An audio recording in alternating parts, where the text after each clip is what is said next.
Let's begin with the latest ruling on the National Defense Authorization Act, or NDAA. A federal appeals court ruled yesterday that the U.S. government can, for now, indefinitely detain anyone.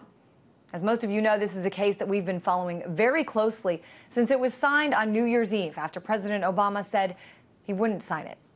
Yesterday's ruling effectively overturns the ruling by U.S. District Court Judge Forrest to permanently block the controversial provisions in NDAA on the grounds that they violated both protections by the First Amendment and Fifth, due process. A few months ago, I sat down with one of the plaintiffs in the case, Hedges v. Obama. Here's Chris Hedges himself breaking down the two sections of the NDAA that the lawsuit focuses on, sections 1021 and 1022.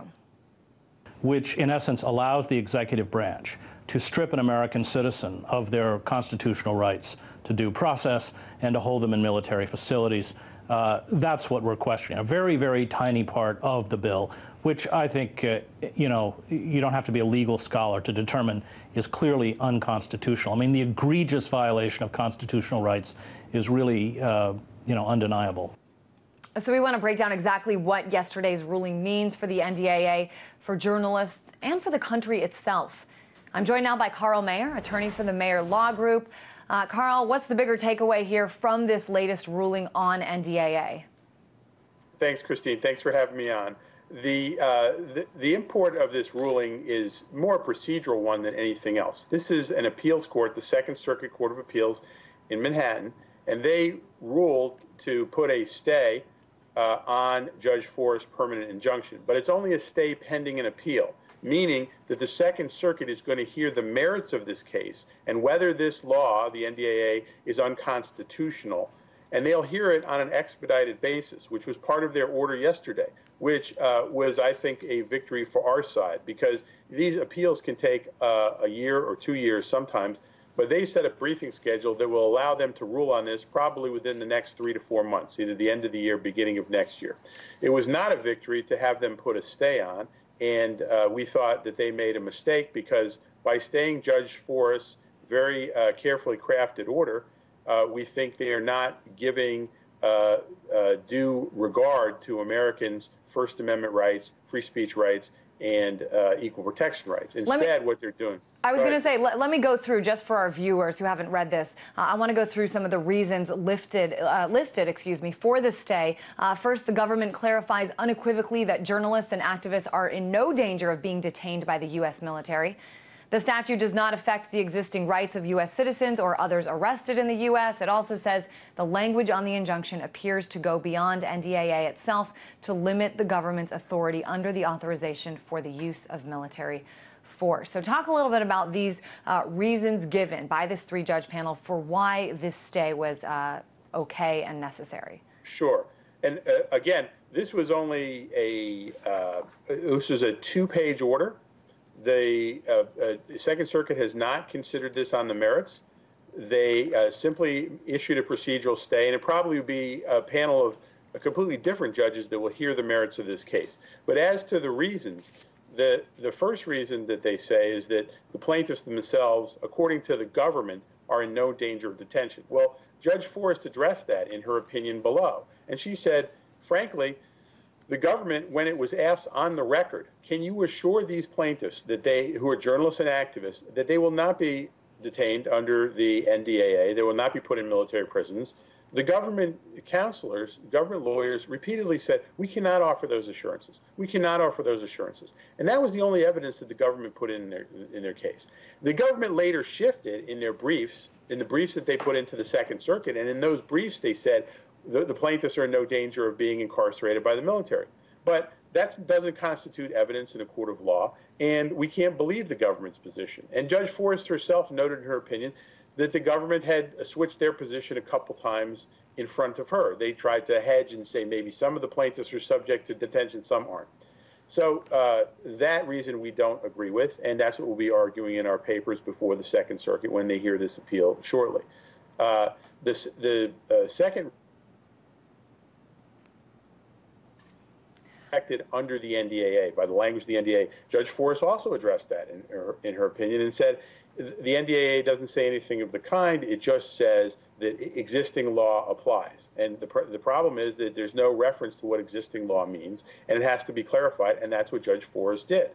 Yesterday's permanent stay was issued, as you mentioned, by a three-judge panel of the U.S. Court of Appeals. Just a correction. It's not a permanent stay. It's a stay pending an appeal. Okay, a lot of what I was reading, that it was calling it a permanent stay, but the stay pending the appeal, and it was issued by this three-judge panel. One of those judges granted an emergency stay a couple weeks ago. I guess I want to know from you, Carl, a little bit about the timing. I mean, what is the emergency here?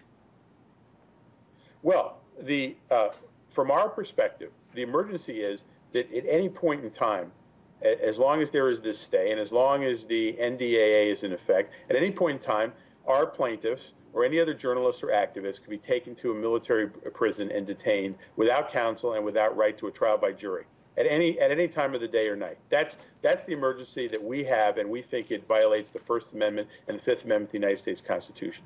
The government is saying that their emergency is that they are impeded, the president is impeded and cannot conduct the war effort as long as Judge Forrest's order is in place and the NDAA doesn't exist. We say that's nonsense because the president has all sorts of powers at his disposal to go after terrorists, statute after statute after statute, regulation after regulation after regulation that have been passed and implemented since 9/11.